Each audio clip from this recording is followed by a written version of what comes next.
Thank you for checking out Tea and a Buddy on YouTube. Please don't forget to like and subscribe.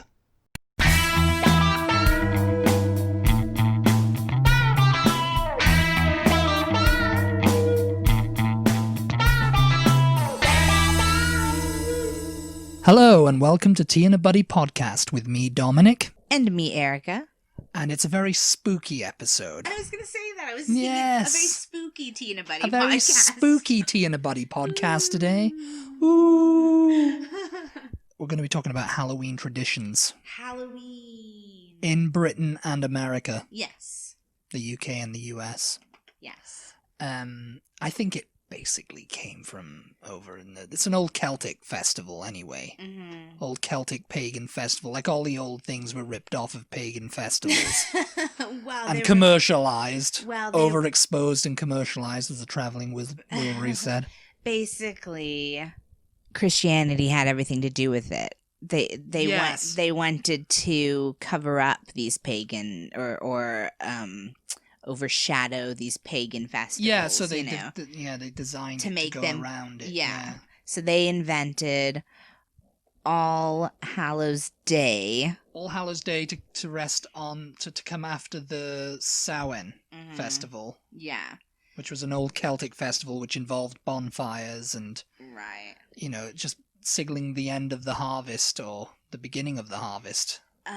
Just the change. The change in the day and the night, just the fact that it's the days getting shorter, right, yeah. I think it was just to do with shorter that. Days. And it was something about because the nighttime lasted longer or it came earlier or something, they sort of looked at it like a time rift, which is very advanced for the time period, but they didn't understand what was going on. Yeah, they thought, it's blackout early, you can't see anything, so maybe in that blackness... No street lights in those days. Spirits from the past might be able to escape out of the past. So and they might come and get you. Yeah. Like the bogeyman. Or whatever. No, the boogeyman. I don't even know if it was like scary like that necessarily. I think maybe it was a little scary, but it was just like you were seen to be able to communicate with the spirits of the past, Yeah. Because they could come, but I think you could also get trapped in, so there was a little bit of a scary aspect there. Yeah. Because, people didn't want to get trapped in the past or die or whatever it was they thought was going to happen in this blackness, this void. Mm-hmm. So the Christians invented All Hallows Day on November 1st, so then therefore the 31st, which had been the pagan holiday, became known as All Hallows Eve. All Hallows Eve, yeah. And that was up for a while. That was what it was called for a long time, up until like maybe the 19th century even. It basically just got shortened and shortened. I mean, Halloween is just a... Yeah, Hallows evening, Halloween. Halloween! Yeah. And, well, I mean, it took off over here, really. I mean, in Britain it was kind of like, Halloween was... the same sort of thing as it was over here, but it was more of a low-key affair when I was growing up anyway. I mean, we talked about it on the last podcast. Well, I mean, I think a little bit more of the history, our celebration of Halloween is sort of taken from you guys' celebration of Guy Fawkes Day or Bonfire Night or whatever. Which is we'll have a separate podcast about that. Separate podcast, because that does not exist over here. So. No, not at all, which is funny. Because I think it originally started like that over here. There was kind of like a celebration of it with the Puritans and everything, but then it quickly died out. Well, I mean, it died out as Bonfire Night or Guy Fawkes Day or whatever. That didn't exist, but they took things from that. Elements, and to create the Halloween we know and love today. Yeah. So, like, bonfires, fireworks, Yeah, well, we don't really do fireworks, but fire can be associated with Halloween. That's kind of become a tradition on Halloween, funnily enough, and I don't know if it's because of bonfire, because if they start selling the fireworks a week before or whatever, and people just want to let them off. But on Halloween, you always knew it was kind of like Halloween night in Britain. When I was kind of growing up, when I was like a teenager, that people would start letting off fireworks on the Halloween night. Well, over here... Even though, it was like 5 days to bonfire, Yeah. Over here, you can get fireworks. I mean, you can hear them, firecrackers, rather, more so than fireworks. Like, nobody's going to be looking at a fireworks display or anything like that. But you get firecrackers as part of the trick. Oh, Part of trick or treat. You know, people can be setting off smoke bombs, stuff like that. It's just like the little pop firecrackers. Yeah, that'll be part of the trick in the trick or treat, you know. And I mean, over here, it's like the traditional thing is pumpkin carving. Mm-hmm. Pumpkin carving. Yeah. And, oh. Yes. It's just been a theme. This guys, whole Halloween. If you're on Instagram and you go into the music portion in your stories, this has nothing to do with anything except for the fact that it's stuck in mine and Dominic's heads. Well, it's stuck in your head and you keep doing it, so. Just type in pumpkin and a song will come up called Pumpkin Carving. I don't know if it's an actual song or if it's just somebody in his house recorded it. It's an earworm. It's an earworm. But it gets stuck in your head anyway. That was his pumpkin carving reference. Pumpkin carving, yes. That's pretty much it. That's pretty much what it is. But I think that was something traditionally adopted over here, you know, because pumpkins are softer and the carving and everything. Yeah. But back in the old days, it was a turnip or a swede. Yeah. You'd carve it out of a turnip, you know, the jack-o'-lantern or whatever they called it, yeah. But over here, you know, it's become pumpkins. And in the UK now, it's pumpkins as well. If you see someone carving a turnip, you know, they're just doing it because they want to be edgy or whatever. You know, they want to be traditional. It was a pumpkin or a swede. The jack-o'-lantern, apparently it comes from like an old story that there was a guy named Jack who was such a bad guy. Such a butt, even in hell, that, you know, nobody could take him. They were like, get him out of here. Get him out of here. And the devil felt sorry for him and gave him a flame, which he carried around in his turnip, and that was like his little lantern, you know.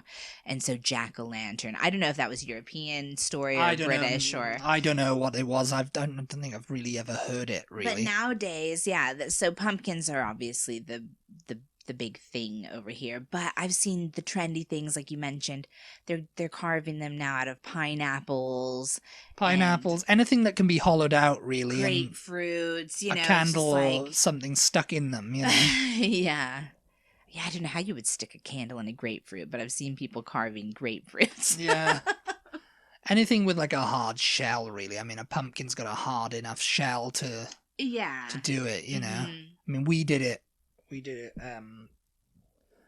the other year, and ours was pretty good, you know. Yeah. I liked our pumpkin. We like our I never really did it growing up. Halloween, as I said, wasn't really a big thing. I mean, yeah, you go out trick-or-treating, but I think most of the traditions and stuff that has been adopted in America came from, like, ancient Scotland. Yeah. You know, the Scots and the Irish apparently brought over most of... all the immigrants to America from Scotland and Ireland brought all that kind of stuff.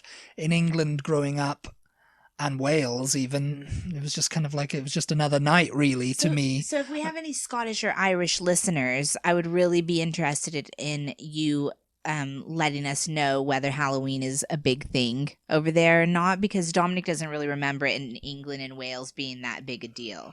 But when I lived in Scotland, it was. I mean, I was a kid living in Scotland, and we went to this Halloween party in the church hall on the Isle of Arran, and I was in primary school, and I remember it was like, you know, this tiny church hall, and all the kids were there from the area I lived in. Yeah.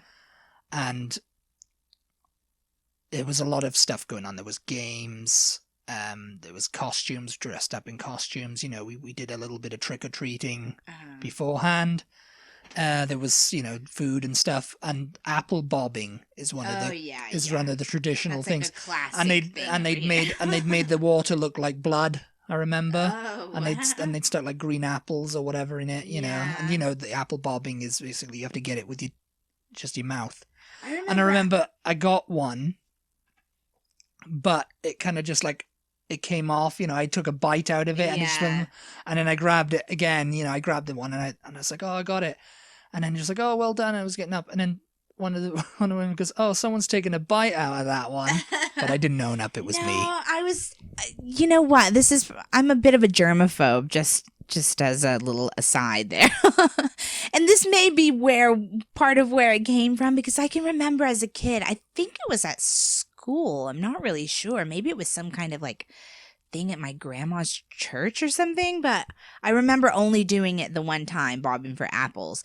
And I remember thinking, this is so disgusting. Everybody's like stuck their faces in here and like drooling. Yeah. Their mouths are open. Tried to bite more than one of these apples, and then I'm going to bite one after them, after somebody's had their slobbery mouth all over it. Yeah, I remember being like thoroughly disgusted by the whole thing. Thoroughly disgusted. I never thought about it, honestly. I just went ahead and did it. I mean, as I said, it was just kind of like one of those costume competitions and all that. Yeah.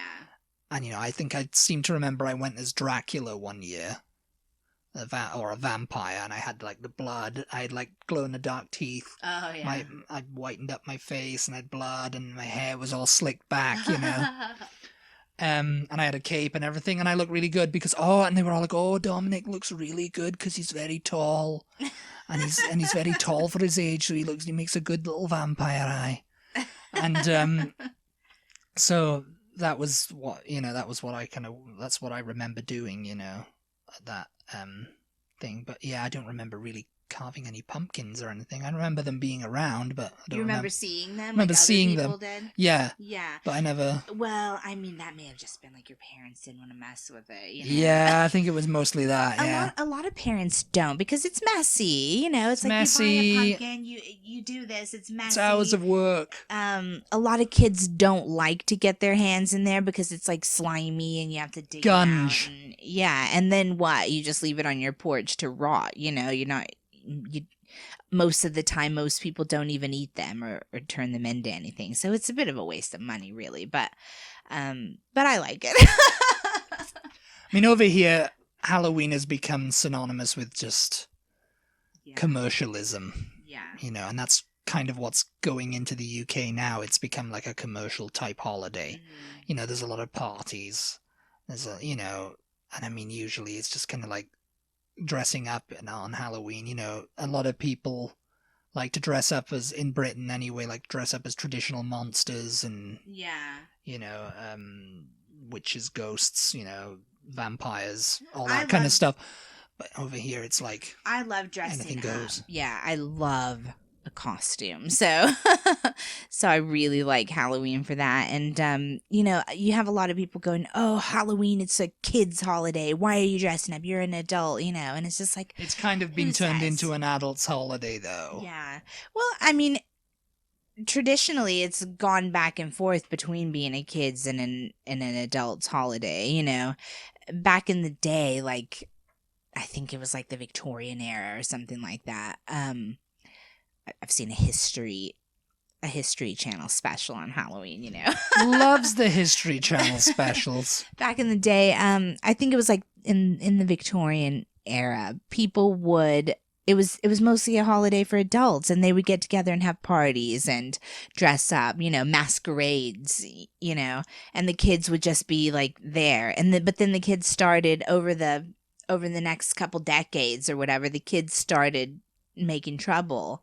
Yeah, because they had nothing to do, because the adults weren't minding them, weren't watching them, so they decided to cause a bit of trouble. And Halloween became like a thing for pranks and everything, and it was a big deal in America. They were causing a lot of destruction all around the country, pretty much, until eventually, basically, I think the government kind of pulled together and was like, you know what, we need to make this like a day that focuses on giving kids things to do, so that they're not like throwing rocks through people's windows and like setting people's houses on fire. Barns or houses or buildings on fire, and like really getting into a lot of trouble. Just causing a lot of scrapes and japes. Yeah, so a lot of towns and cities started creating Halloween carnivals, and it became a very buying off the kids with the trick or treat. Treat. Mm-hmm. In Scotland, funnily enough, there's this thing called guising, or geezing, or I guess guising. Guising is the term. Yeah. And it's I think it's still. It traces back to a time when it was thought by disguising children in this way they would blend in with the spirits that were abroad that night. Oh, that's interesting. And children arriving at a house so disguised would receive an offering to ward off the evil spirits. Oh, that's funny. And you'd go out and trick or treat, but you'd have to show a talent before you received the treat. Yeah. If reciting a poem or doing a dance or singing, Oh, yeah. and then you'd receive a treat. I vaguely remembered that in Scotland. Mm-hmm. Vaguely remember one Halloween doing that in Scotland or seeing someone do it. I don't know if I sang or whatever, what I did, but I do, I do vaguely remember it kind of being a thing. You gotta to receive the treat. You gotta do something. What you good at? Come on.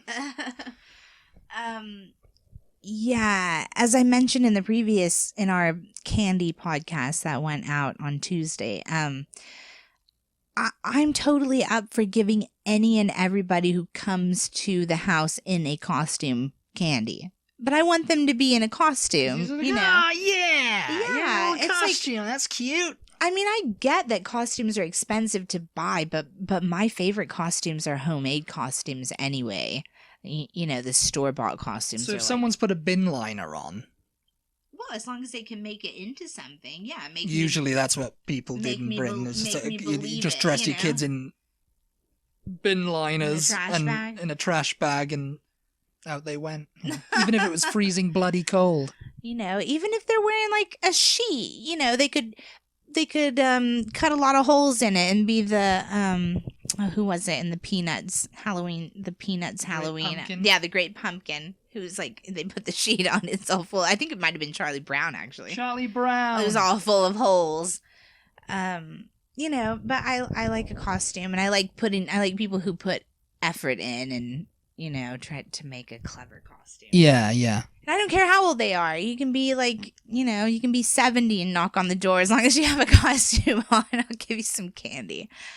I recently read somewhere, or I can't remember where I heard it actually, that trick-or-treating over here became a bigger deal after World War II because when the sugar rations stopped. And so kids were like, yay, sugar. Everybody can have sugar again. So they were going around to people's houses collecting candy. It's so funny that there was ever rationing over here. Yeah. Considering, Yeah, we did it because it was just like, everybody's doing it, Better get on that rationing. Well, whatever. I mean, I don't know, but yeah, in Britain, the rationing didn't end till the early 50s, or the mid-50s at least. I think, what was it, 1954? Someone can verify that. I don't know, but, that's what I was going to say is I just recently read that or heard that, but I don't know if that's true because I'm pretty sure people were trick-or-treating before World War II. Yeah, I think maybe. I mean, I'm sure I've seen things before Victorian. where they talk about costumes and stuff, and it was much sooner than that. Everybody had homemade costumes. Everybody's mom could sew, so all the kids' costumes were made by mom until like the commercialization started and companies started realizing, we can mass produce these costumes, make money off them. Yeah. And so decor as well. Yeah. Mm-hmm. Yeah. Halloween decor and all that kind of stuff. Yeah. Oh, the decorations, you guys. If you're not in America, you would be really shocked. Or if you have been to America, but years ago, if you've ever been around here at Halloween, you would be so shocked. I mean, it shocks me actually because it's quite different from when I was little. People go all out with Halloween decorations. Yeah, they do nowadays. Yeah. It's kind of like a Griswold type thing. Yeah, it's almost to the level of Christmas decorations. Decorations, yeah. And I mean, I've heard before people say that they prefer Halloween over Christmas. So it's they go all out for Halloween and then not for Christmas. Yeah, I guess so. Which, I mean, to each their own, I never really saw it. I mean, spiders, webs, but some people did it. We had it. We had like the cotton spider webs. It would come. It was just that spray stuff. It looks like spider webs. Oh no, we had this big. It was basically a big ball of cotton in like a Ziploc kind of bag. You would open it up and then you would just like attach it to wherever and just pull it and stretch it, and it would look like that. You know, it was so messy though, especially if you put it on the outside of a lot of the houses here in Austin. Well, even if you had a brick house, it would be the same thing, or stone or brick or whatever. And if you stretch that stuff across, it looks really cool. It looks really kind of almost genuine if you can get it thin enough. But then it'll rain and it just looks absolutely disgusting. It makes the biggest mess. I mean, yeah. I've never seen the spray kind. I think I've seen it. I think I've seen people doing it, actually. I don't, what, like a silly string? Like a silly string type thing, Oh, yeah. I think it interesting. comes out like you can do it like a spider's web or something. Yeah. Um, There's one house that we take my niece and nephew to at Halloween, like almost every Halloween. And they decorate it all up like Harry Potter. Hogwarts, yeah. And they sit out on the porch in their Hogwarts robes and stuff. Yeah. Yeah, so people get really into it. I mean, they make even like lights now. You can decorate your house with like little ghosts hanging down. They even have those things that like project onto the wall. Mm-hmm. And they project like scary faces and stuff. Skeletons. And they look like someone's in the room screaming or something, you know. You can people put them in their windows. People put them in the window, It looks like, ooh, a ghost is coming by, or like somebody's looking out of the house. I mean, it's actually pretty cool stuff if you're like super into spooky, scary things and like Halloween and all of that. You know, one year there was this one up our street, and it was the guy, he had the bucket of candy on his lap, but it looked like a mannequin, like a skeleton. Yeah. Or it looked like something, you know, it just looked like a skeleton and stuff. And the kids went up to it, you know, and they were just like, oh, just take one, you know, like you know, and they thought, oh, it's just a mannequin, you know, it's just a dummy. But then, you know, he moved or something, and he just goes, here, take one, and they screamed their heads off. That was pretty good. Whoa! And they ran away, you know. Yeah. You just reminded me of something else we have to mention. Speaking of take one. People over here in America, I don't know if they do this in Britain, but if they're not home or if they just don't feel like opening the door to every single trick-or-treater, they might put like a bucket of candy on their front porch with a little sign that says, please take one. Yeah. That's the most stupid idea. That would not, the bucket would be gone. Even the bucket. Even the bucket would be gone in Britain. They just use it as their trick-or-treat. It would be gone even as you know, before they'd even close the door after they put it out there. Yeah. It would be gone. Yeah. So it's like, you know, you're very trusting if you think kids are only going to take one. Please take one. Oh my God, I know. It's like, yeah, okay. They did that even when I was a kid, so that's not a new thing over here. But it'd be like Greg's putting out sausage rolls and saying, please take one. They would always literally be gone. Oh my God, I just saw a commercial though for those Ring doorbells. Oh, yeah. They have a new like Halloween commercial, and they've set ring the doorbell and it screams or something. No, but the Ring doorbells have a camera in them, right? Oh, yeah. So the people are inside the house, and they're like having a party or whatever. So they've just put a little bucket of candy on the door that says, please take one. And there's like a skeleton holding it. He's sitting in a chair and he's holding the bucket. And so this kid comes up and he's going to take the whole thing. But the person inside the house is watching the whole thing on their phone, because that's how you see the video with those Ring doorbells. Yeah. And so he's like, please take one. Please, just take one. He's like doing a scary voice, you know. I said, just take one. And the kid's like, running around the house. And he's like, oh, no, it's okay, kid. You can come back. You can take more than one. But I thought that was pretty funny. That's sort of a way to combat it, I guess. Yeah, that's a way to combat it. It's like, we are watching. Yeah, because one yes. year we went around. This is over in America now. This is, you know. One year we went around. We go with my niece and nephew almost every year. And we went to this place. And it was like, please take one. We are watching you, or something. Like, we know you've done what. We know who you are. They had theirs in a chair. They had their bucket in a chair, like at the end of the driveway, and in front of like the back of the car. And then in the back of the car, it said, "We are watching you." Like they had written it on something, I can't remember, but it was in the window. Yeah, it was in the window. That was so creepy. And my niece swore, "Oh, those people are in that car, and they are seriously watching. That is so creepy." She was like, "Let's get out of here." Yeah, that was strange, because it's like, we are watching you. It's like, okay, you know, Yeah, and Why all do the you- lights in the house are off and everything. Why do you bother putting it out then if Yeah, you're not gonna do it? yeah, Yeah, it was yeah. just a case of like, I don't. I mean, trying to scare people. you know, if you're not home or whatever, it's just like, just leave your front porch. This is how you know. Your French light off. This is a good idea, right? You just buy all the candy, right, and eat it all yourself. Don't give it to other kids. Don't waste it on the kids. Just eat it all yourself. So I don't know how you know in Britain, but in America, it's like if your front porch light is on, you're participating in trick or treat. They just usually. If you live in a terraced house in Britain, then you don't usually have a porch light. So you just knock on every single person's door? And they can choose whether to answer or not. Huh. That's interesting.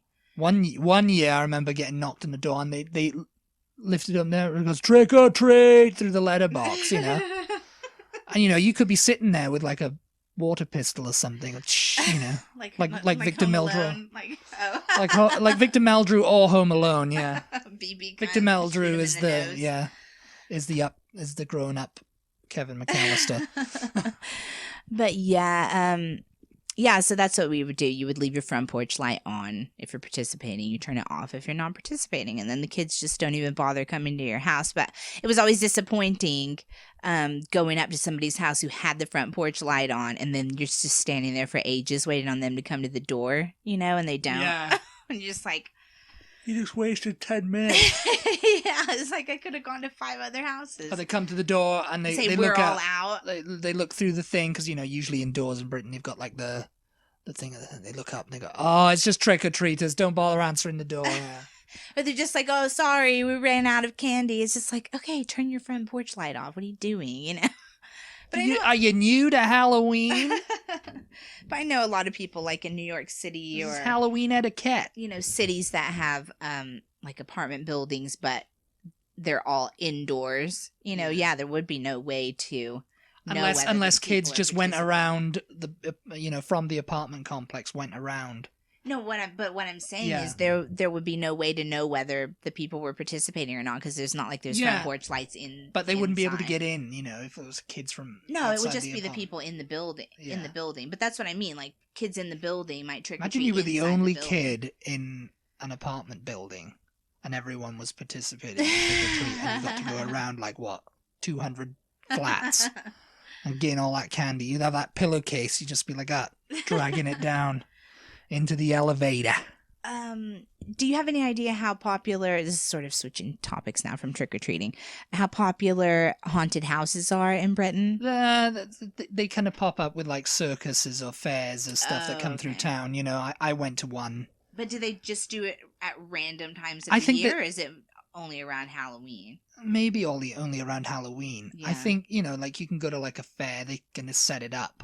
Mm-hmm. And you can go into a haunted house. It's usually around Guy Fawkes Night, though, because that's the biggest draw for people. Yeah. It's kind of like that's become the big holiday. If you don't know what Guy Fawkes Night is, don't worry. We're going to have a podcast. We're gonna talk about it. Don't worry. We're going to talk about it. So haunted houses are big over here. I've never actually been in I've been in a hardcore pop-up one, you could call it, in a fair, but... Because some of them over here, I have heard, can go quite overboard, actually. And kids aren't even allowed in because the displays are so super gory and grotesque, and and it's really scary because someone will come out and chase you down. They'll chase corridor. you. They'll grab you. I don't like the grabbing one's a bit. Yeah, that's a bit. That's bad. Yeah, I've heard people have been punched before because people get so freaked out and they just, it's just like a reaction and they just punch the person. But the guys grabbing, the actors or whatever playing the scary people grabbing, it's like that's a grey area because you could be grabbing a woman or something, and it's like you're not allowed to do that, that is verboten now. But haunted houses are really, really popular. I think they make a lot of money. They just open up around Halloween, like maybe from the end of September to, the middle of November or something. And I mean, from the beginning of September to the middle of November or something. And I think, I think they make a load of money at that time of year. Another thing that was really big when I was little, and we kind of talked about this we're just the carnivals. Yeah, that's With carnival's what I mean by games. fair. So it's like a carnival. Yeah. Carnival games like beanbag toss, or I can remember the little game where you would like turn over a duck or something and see if you got the number. Yeah, And coconut float in a shies. little swimming pool. You have coconut shies. I don't know what that is. You got a little like conker or something. You throw it at a coconut, and you can knock it down. I think you win the coconut. I think that's what you do. I think you win, or you get coconnuts. That's old fashioned anyway. There'd be costume contests. Yes, these the are Hall kind of Mirrors, and these are kind of very I remember old-fashioned. those kind of things. I remember there was one when I was little. They every year had what they called a cake walk. And it was basically like musical chairs. You'd go around these things on the ground, and then like when the music stopped, you would have to be on one, and otherwise you got kicked win a off. cake. Yes, the last one would win a cake, or they'd run it every so often, so there were a bunch of winners. You could play it multiple times. It's kind of like Pass the Parcel. That was a new thing for you, wasn't it? People in the town would donate the cakes, and they'd be decorated like Halloween. Yeah. It's that sort of thing. Pass the Parcel. Yeah, we'll have to that'll be a Christmas episode. Yeah, that's a Christmas kind of thing, but I seem to remember we did it sometimes outside Christmas as well. I remember doing it a lot in school. It was like, oh, let's do a fun thing. And I don't know who had the thing of like, oh, let's wrap this present up. I think it was like always like a pair of gloves or something. But we'd always go, oh, we're going to play Pass the Parcel, Yeah. And, it's same as musical chairs. The musical stops, you pass, and you stop, and then you get to unwrap. Some kids tried to unwrap more layers than they could, and it's just like, no, you're doing it wrong. Give me that. Start the music, Margaret. It was just like very, very competitive. Yes. But yes. Yeah, I think we could actually probably keep going on this subject. Yeah, but it's Halloween, and we got to get out trick or treating. We got to get out trick or treating. We need that candy. Have you got your pillowcase? Yeah. Let us know.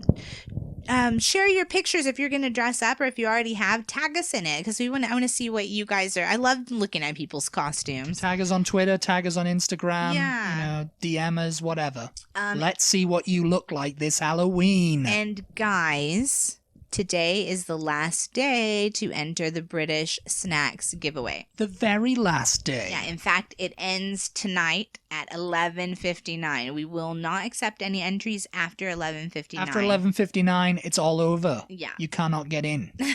So make sure, if you have not entered yet, to go ahead and do that. And we will be doing the drawing on, I think we'll probably film the drawing for our social medias. We'll put it on the social media. We'll film it, yeah. Me pulling something out of a hat or whatever. I don't know when. We'll have to figure that out. But anyway, we'll announce the winner in our podcast on Tuesday. Yeah. So whether the video will come in conjunction with that, maybe. Yeah. Because we want you to listen to the podcast to see who won. Yeah, we want you to listen to the podcast to see who won. Yeah. And also, we might do a live stream or something, just to like... something, yeah. Like that a would live be stream, easier, yeah. Probably, yeah. The live drawing. Yeah, so if you're not following us on Instagram, that's probably where we would do it, I think. Unless maybe Dominic's thinking YouTube. I don't know. But YouTube, Instagram, I think. Yeah. Instagram. Yeah, we like Instagram. We do a lot of stories over there. So you guys get kind of extra content if you follow us on Instagram. So we are at TButty, TEABUTTY. Why? Yeah. But anyway, happy Halloween. Happy Halloween, everybody. Thanks for listening as always. Yep. And we'll talk to you next time. We'll talk to you next time in November. Yeah. For Bonfire Night. Bye. Bye.